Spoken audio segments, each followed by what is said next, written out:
প্রথম দাবি এটা হচ্ছে গিয়ে আমাদের কলেজ অফ ফিজিওথেরাপি, আর সেকেন্ড দাবি হচ্ছে আমাদের সরকারি চাকরি। তারা এর আগেও আমাদের অনেকবার আশ্বস্ত করেছে, কিন্তু সেটা মৌখিকভাবে। তো দিনের মধ্যে দুইটা মিটিং ছাড়া আর দুইটা অধিদপ্তরে দুইটা মিটিং ছাড়া আর কিছুই আমরা বাস্তবায়ন পাইনি এখনো। আমরা হচ্ছে সমাজ কল্যাণ মন্ত্রণালয়ের অধীনে, তো এই বলে তার ধামাচাপা দেওয়ার চেষ্টা করে। আমাদের কিছু পদ আছে, কিন্তু সেই পদে আমাদের কোনো এন্ট্রি নাই। যে আমাদের হচ্ছে মেনলি দুইটা দাবি, একটা হচ্ছে গিয়ে কলেজ অফ ফিজিওথেরাপি, যেটা হচ্ছে গিয়ে যেহেতু সবার নিজস্ব আলাদা কাউন্সিল আছে, আমাদের এইটা নেই, সেটা দিয়ে আমাদের অনেক বছর যাবতই হচ্ছে এই আন্দোলন চলছে, বাট তাদের আমাদের জায়গা বরাদ্দ করেছে, বাট শেষমেশ আর কোনো কাজ হচ্ছে না।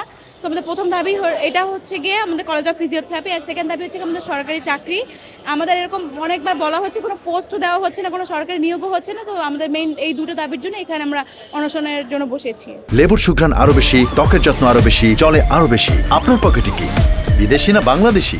আজকে আমাদের এখানে অবস্থান নেওয়ার কারণ হচ্ছে যে আমরা কয়েকদিন আগেও আন্দোলন করেছিলাম।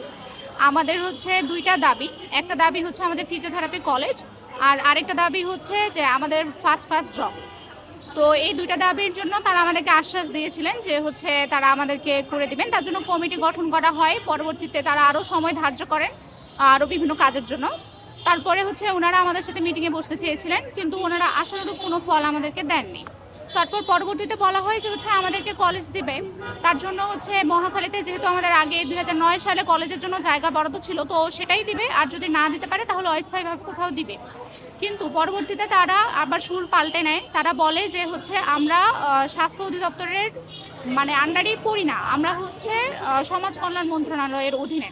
তো এই বলে তার ধামাচাপা দেওয়ার চেষ্টা করে। তো এই জন্যই হচ্ছে আমরা পরবর্তীতে এখানে আসতে আবার বাধ্য হয়েছি, যে যাতে আমাদের যে ন্যায্য দাবি সেটা যেন আমাদেরকে ফিরিয়ে দেওয়া হয়। এর আগেও যে আন্দোলন করেছি তখন আমাদেরকে স্বাস্থ্য অধিদপ্তর থেকে জানানো হয়েছে, স্বাস্থ্য শিক্ষা অধিদপ্তর এবং স্বাস্থ্য সেবা অধিদপ্তর দুইটা কমিটি গঠন করে 15 দিনের টাইম নিয়ে আমাদেরকে দুইটা মিটিং করা হয়েছে। বাট এতদিন হয়ে গেছে, এতদিনের মধ্যে দুইটা মিটিং ছাড়া আর দুইটা অধিদপ্তরে দুইটা মিটিং ছাড়া আর কিছুই আমরা বাস্তবায়ন পাইনি এখনো। সেই জন্য আজকে আমাদের আবার এই কর্মসূচি দিতে বাধ্য হতে হয়েছে। এটা অবশ্যই একটা যৌক্তিক দাবি, এটা আমাদের জাতির জন্য খুবই একটা দরকারি। একটা পুনর্বাসনের ট্রিটমেন্ট প্রসিডিউরের মধ্যে ফিজিওথেরাপি একটা ভিত্তি।